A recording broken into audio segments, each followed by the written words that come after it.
يا الله. سلام عليكم. عليكم السلام، حياكم الله سماحة الشيخ هشام. مولاي حياك الله، الله يحفظ اخوي، الله يعزك. صل على محمد وآل محمد.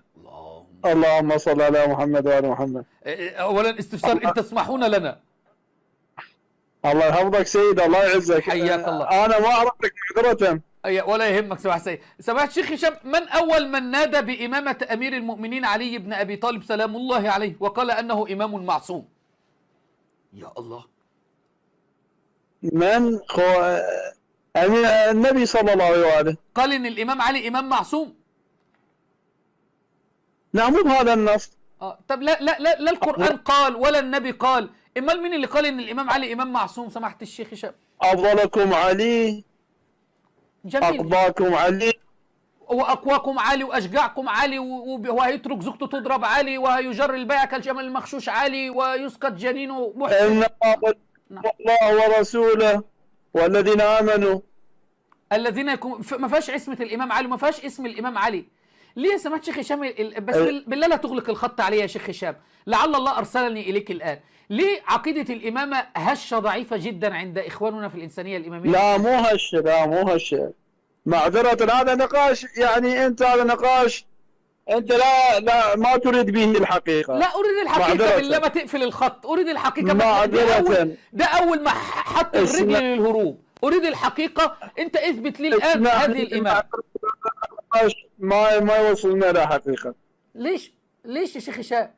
ما يوصلنا حقيقة. انا سعيد ان انا بتكلم معاك. اثبت لي الامامة من القرآن او السنة. مع الاسف هذا ما يثبت حقيقة. انا اتصل غير وقت بك ان شاء الله. طيب انا مشغول. طيب شيخ هشام، انت الان في بث مباشر على قناة رامي عيسى يسمعك المئات سنة وشيعة. هل تستطيع ان تثبت لهم هذه الامامة ام تنسحب الان؟ تفضل. لا انسحب الان ما استطيع. افا عليك يا شيخ هشام. هذا يثبت ضعف معتقد الامامية الاثنى عشرية. اثبت لهم هذه الامامة اللي كفرت الامة عليها. اثبت هذه الامامة يا شيخ هشام اللي كفرت الامة عليها. ارجو المعذرة. طيب شيخ هشام، ادعوك لمذهب اهل السنة والجماعة، فحاول تعيد التفكير بارك الله فيني. ماشي شيخ هشام. سكر. ارجو المعذرة، انسحب الان. ومش مستحي، عادي عنده، عادي. ارجو المعذرة هشام التميمي. انا مضطر ان انا انسحب الان. مش عارف بيعلموا الشيعة ايه في الحوزة. هذا من البصرة. وعادي ينسحب عادي، مفيش مشكلة ينسحب عادي. ليه؟ لأن الإمامة مش موجودة، لأن هذه العقيدة هشة. هذه العقيدة مخالفة للقرآن والسنة والعقل والمنطق والفطرة والإجماع والقياس وكل شيء.